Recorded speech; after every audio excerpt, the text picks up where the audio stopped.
This is Toledo Symphony Lab, a behind-the-scenes look at the world of classical music from WGTE Public Media and your Toledo Symphony.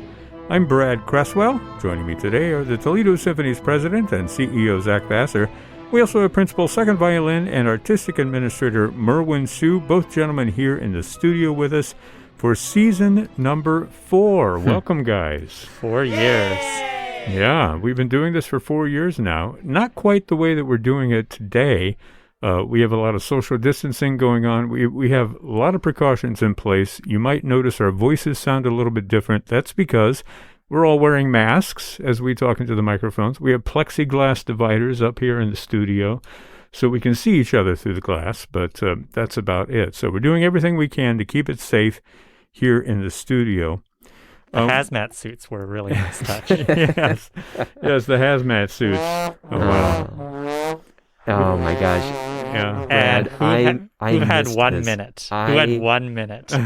We made it 1 minute without that. I just missed this so much. Yeah. I mean, hearing the Alain sad trombone, sitting here, because the last many episodes that we recorded were on the telephone. That's right, yeah.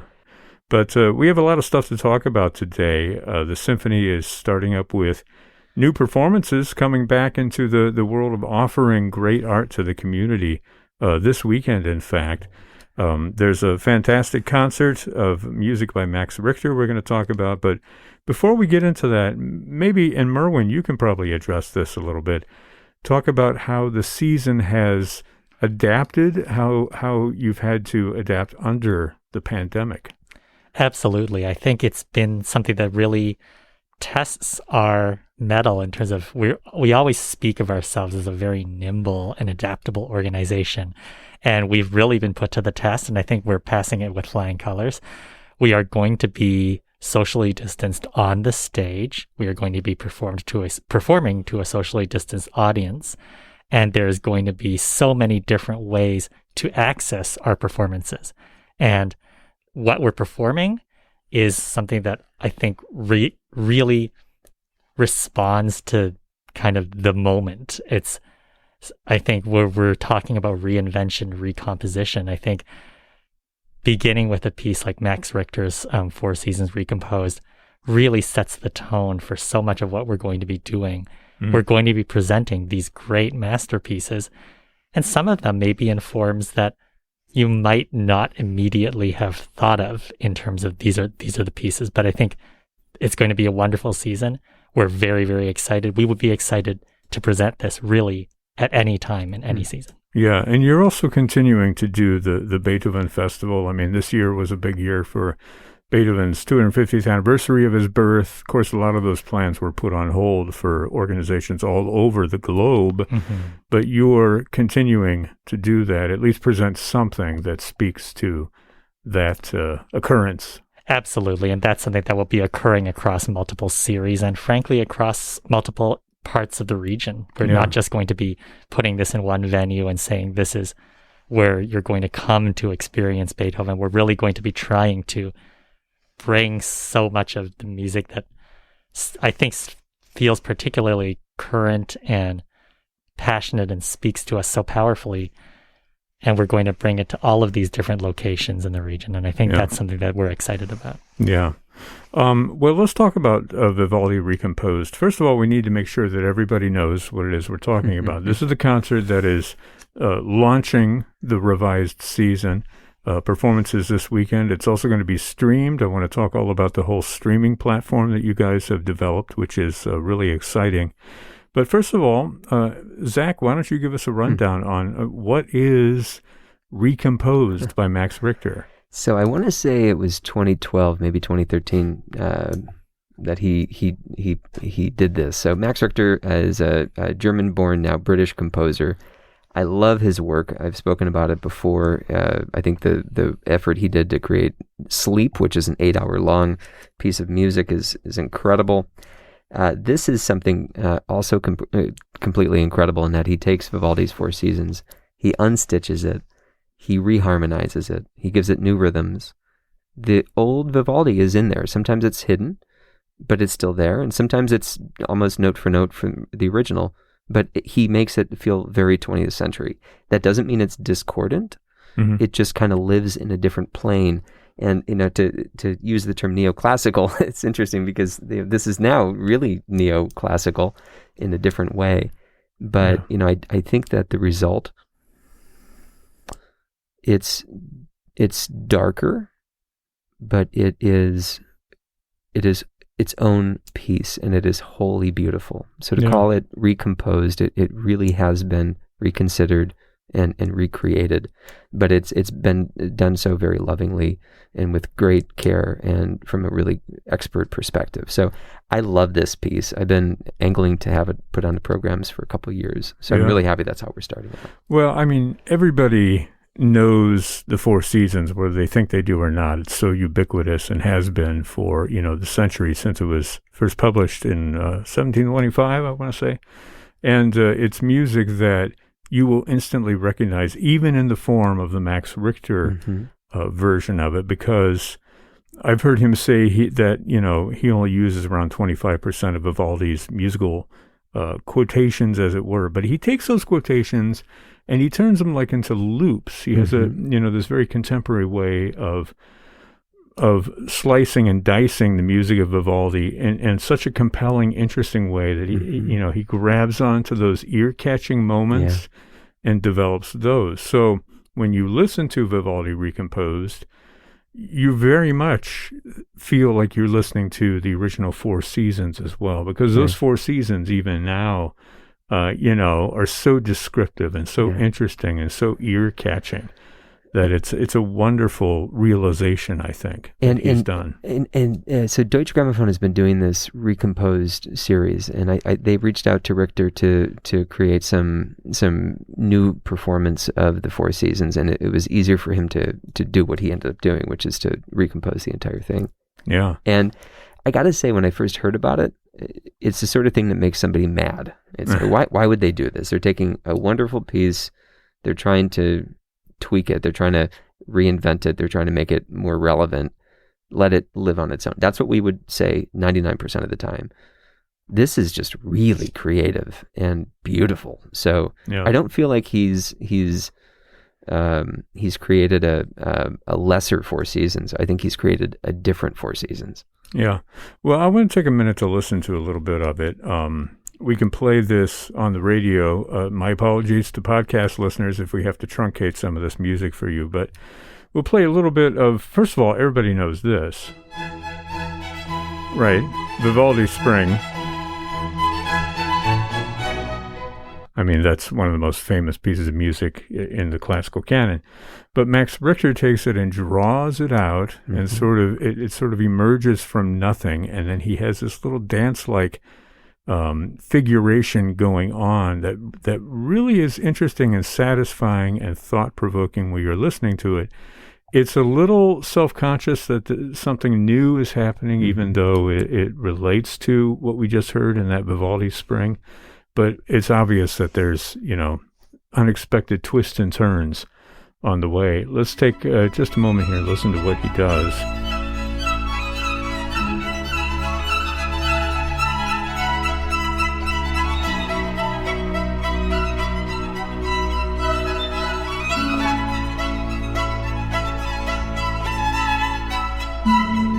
Just the first movement from Max Richter's Spring from his Vivaldi Recomposed.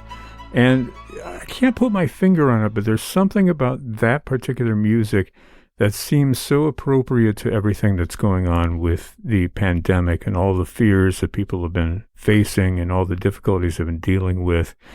There's something reassuring about the music. There's something in that music and the way that he has put it together that kind of, speaks to this inexpressible human spirit, the will to live, the will to help each other. I mean, does it ring that way for you? Well, if you just think about the process that Max Richter is using, what has happened is something familiar has been taken apart. Yeah. And it needs to be put back together again.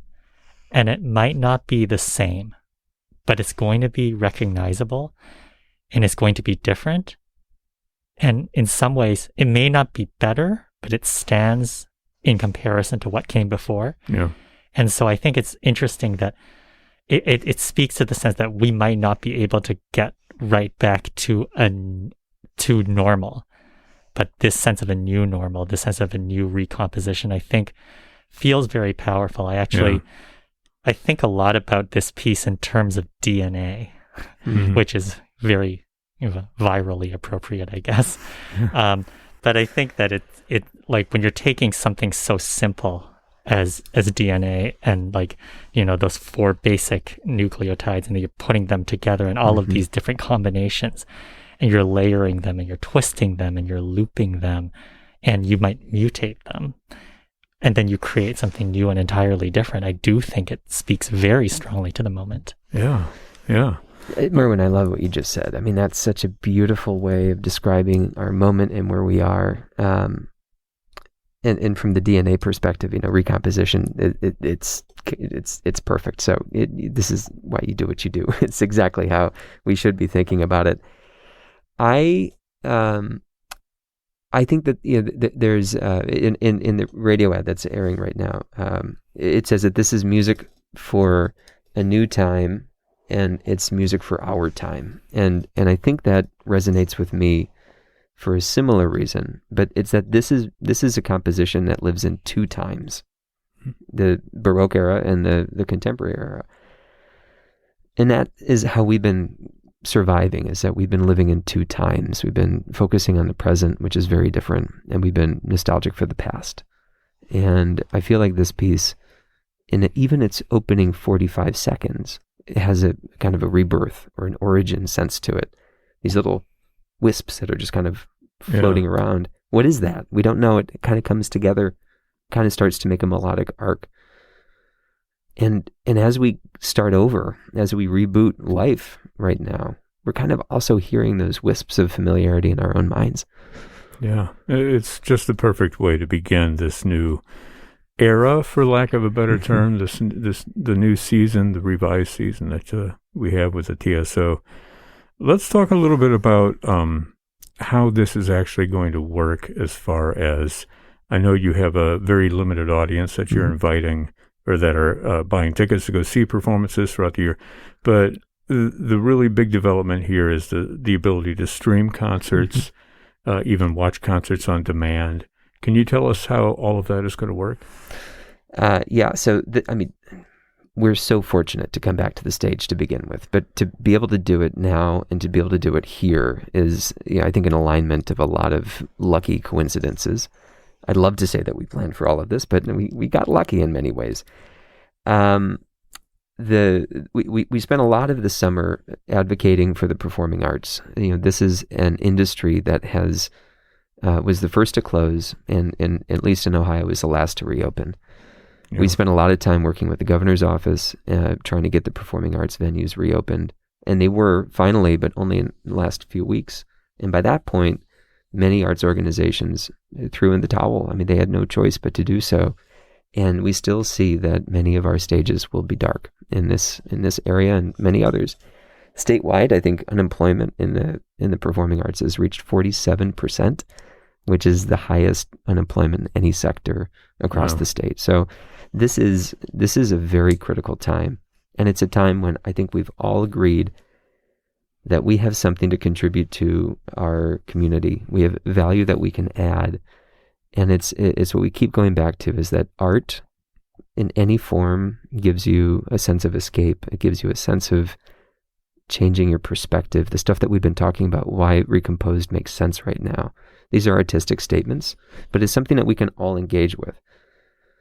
So when we were working with the state and the Ohio Department of Health, we knew that we would have a smaller capacity than we typically would. It stands to reason. 6-foot distancing will minimize the number of people who can be in there. So the state has recommended that we'll have 15% of the original capacity, which in the peristyle ends up being just a couple hundred people. Yeah. So we have to think about how we can have a business model that fits on 15% of our former revenue stream, right?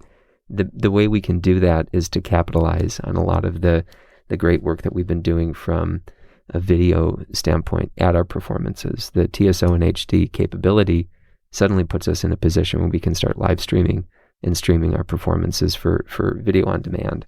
That means that if you think about the work that we put up on the screens outside the walls of the peristyle, that is a product that we'll now be sending into people's homes, onto their tablets, onto their cell phones, any point that they can connect with the internet. And that streaming system just went live on September 1st. It's called Tapas Streaming. People can reach it by going to stream.artstoledo.com or by going to the TSO website. It's available there. And this is a technological platform that we've spent the entire summer building. It allows a lot of people to engage with our products. There is some archival stuff that we'll load onto that. There's a lot of new content that we'll load onto that. The biggest difference that I think we'll all face, and we're still getting our heads around it, is that our concerts no more are fixed in a moment at a position. We've spent 77 years now encouraging people to come into our performance hall to see us. And as we think about the arts and being relevant to communities, we all talk about outreach as things that we do to go out into different parts of the region. This is probably the biggest and most symbolic sense of outreach that we can create, is to put our product in everybody's homes. And I thank WGTE because if you think back to the spring, we rebroadcast 13 weeks of performances on Sunday evenings, which took that product and put it into people's houses. And we received a lot of feedback on that. We see that people want to engage, even if they don't feel comfortable going out to the concert hall, and that this can now become a new way of interacting with the content. Absolutely. And it's really quite a remarkable setup because, and you made this point before we got on the air, yes, this concert is going to happen this weekend. You're going to be streaming it, but it actually stays up for 30 days. So you don't actually watch it during the live performance. You can watch it at your leisure anytime you want. Yeah. So that's what I mean when I say it's not at any time or any point, and that you can watch it live. It'll be live on Sunday at 3:00, but then it will also remain on that platform for video on demand viewing. And if people can't be there on Sunday or at 3:00, they can basically rent it, and then that video is available for up to 72 hours, and then it disappears, just like you rent a video on Netflix or Apple TV or something like that. Everybody does that now. Right. Yeah. So it's kind of bringing our product up into the way that consumers are already consuming. Well, I already have my account set up, so as do I. And there are a couple of free videos there I noticed that you can watch to sort of see how things look, to give you an idea. Again, that's at stream.artstoledo.com. Before we start to wind down, I want to pull up a quiz just for old time's sake. Are you guys up for a quiz? Absolutely. This is a Vivaldi quiz. I actually have some music for you. This is not Recomposed by Max Richter. This is a different cover of Vivaldi. But it makes nice little quiz music in the background. So this quiz is going to be about Antonio Vivaldi. Sure. I think I threw one Max Richter question in there, but we'll see how we do. I'm sorry. I'm still processing what I'm hearing right now. This is... I know. Well, this is not meant to throw you off. It's just to give us a little energy there. It's a little summary. Summary. It works. It's kind of summary. The last part of summer. Third movement T, yeah. Yeah, we're getting to the end of summer. This makes sense. Which I know that there are 4 violinists, including you, Merwin, playing the concertos. Which one do you get? I'm playing Winter. You're playing Winter, yes. Okay. Yeah. That's Max Richter's favorite, by the way. Oh, really? Yeah. I did not know I was going to say that if you listen to the original Vivaldi, Autumn and Winter, I think, are the unsung heroes of the Vivaldi script. And I think Richter does his greatest work in bringing those into this new composition. Yeah. It's just It's fantastic. tailor-made for you, Merwin. I think it's really funny because when you ask the soloists which ones they choose, each person responds differently. And each person uses what you just said as justification. So, I definitely think that Max Richter did this particular concerto most inventively. So. All right, moving on. Now we'll start out real simple. This will be easy for you to get. Vivaldi had a nickname. There are 4 seasons. That's the answer. The 4 seasons. you have to put them in order though, because they're not always in order with different composers. Okay. Vivaldi's nickname was what? This is multiple choice. Was it the Red Baron, the Red Violin, or the Red Priest? Red Priest. Yeah, I think you both got that. Yeah. I mean, that's pretty Merwin easy. gave me that. He gave me the nod. It was like, that's a gimme. You may have that. That's that the only point. one I'll get. Thank you very Okay. much. That's my point for the year. You know where that nickname comes from, obviously, right? Or do you? You know He why was- he was called the Red Priest? I don't. He was a priest and he had red hair. That's basically. So there's no blood. There's no murder. No. Yeah, his family had, they were all redheads. His dad was known as Red. He was just Rosso. Vivaldi was Rosso Prieto because he was also a priest, right? Oftentimes the most simple answer is the right one. Not on your quizzes. No. I've fallen into those traps so many times. Okay. Humiliate me now. Come on. Let's go. The original Four Seasons was published in 1725 as part of a larger set of concertos. Can you tell me what the name of that entire set was? I'm going to give you three choices. Was it the Ornithological Combat of Kings? Was it the Contest Between Harmony and Invention? Or was it the Singularities of Nature? What was the name of all the concertos put together?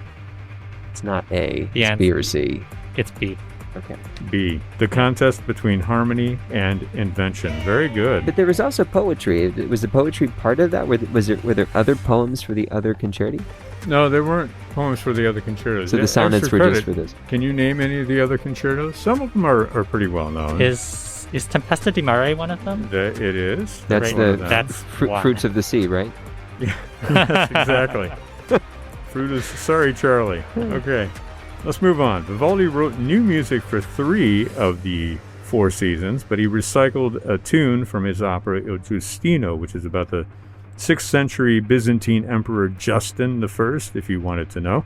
So, which concerto did he borrow from to create music that we all love and know? Which one of the 4 seasons? Summer. Oh, It's this one. Spring. Seriously. wow. It's a little weird playing that on top of the other Yeah. music, but yeah, The Four spring. Seasons recomposed by Brad Cresswell. Exactly. Recomposed. Yes. Yeah, he used that spring music almost verbatim in an opera of his. Now, in the 4 seasons, it represents the dawning of spring. What does it represent in the opera by Vivaldi? Is it victory in battle? Is it the goddess of fortune? Or is it spring? I'd say it's a leitmotif. Let's go for C. I'll go Fell with. into the trap. Your first buzzer of the season. Hey, I got mine in minute 1, so it's okay. I'm gonna go with Victory in Battle. Sorry. Wait, I'm confused. I'm still getting used to the soundboard here. you haven't it's used moved your over a little bit. rusty soundboard. Let me try it again. Yeah. So, no, it actually is the goddess of fortune. Huh. That's her entrance music in the opera. Right? So, The Four Seasons is one of the earliest examples of program music. It depicts a whole range of images from nature, buzzing insects, raging storms, drunk dancers, hunting parties. He also assigns a barking dog to what instrument? Is it the violin, the cello, or the viola? No. Who plays the barking dog? It's violin or viola. It's Viola, and it's Valentine who does an amazing barking dog. Yeah. Valentine Regizzi, our You can principal hear, violist. you can hear the dog, right? Oh, that boom, Boom, boom, boom.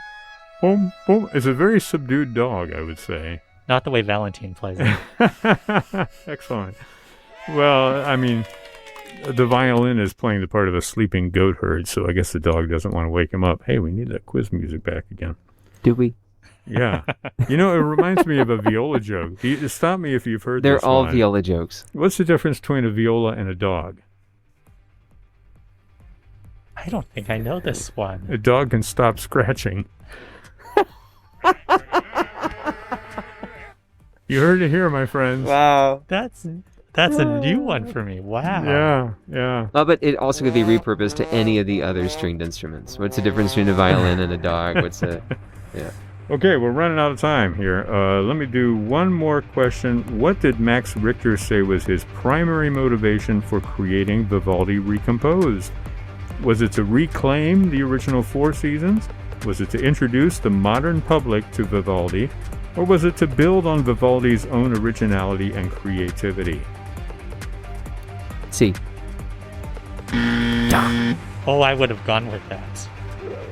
And then it's B. He's going to make a marketing statement here. Oh, are you serious? It's A, to reclaim the original 4 seasons. I don't know that a composer should say that out loud. Well, you can think it, but you can't say it. What he meant was for him personally, because he grew up loving it, and then he started to hear it everywhere, and he thought it had become so commercialized that people took it for granted. So for him, this process of creating Recomposed was his way of like reclaiming the 4 seasons as he loved it as a child. Right? Brad, you interviewed Max Richter on your composer show, right? Yeah. But we talked about sleep, right? That you mentioned earlier, right?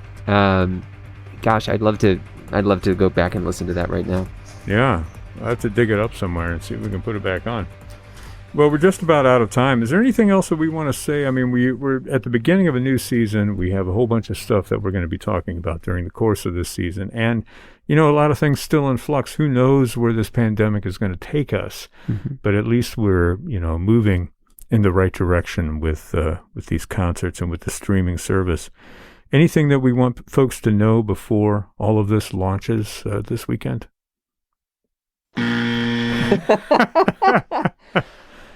I didn't even get to use my latest addition to the soundboard. You ready? Ooh. Wow, those are ready for me. Yeah, I've been talking about wanting a rim shot for 3 years now. I finally got one. I would just say that we touched on it a little bit earlier, that music can be an escape. It can be an antidote for what we're experiencing right now. But there was a point when I went to the TMA when it first reopened, and I was in a gallery that I hadn't been in for a long time, looking at a Dutch painting on wood panel. And just seeing art and having a reaction to it, I started crying. I didn't expect to, and I think that we all need something like that to color our lives right now. And I think we'll be presenting it, and we'll be doing so as safely as we can for our musicians and for our wonderful audiences and those who are watching on television.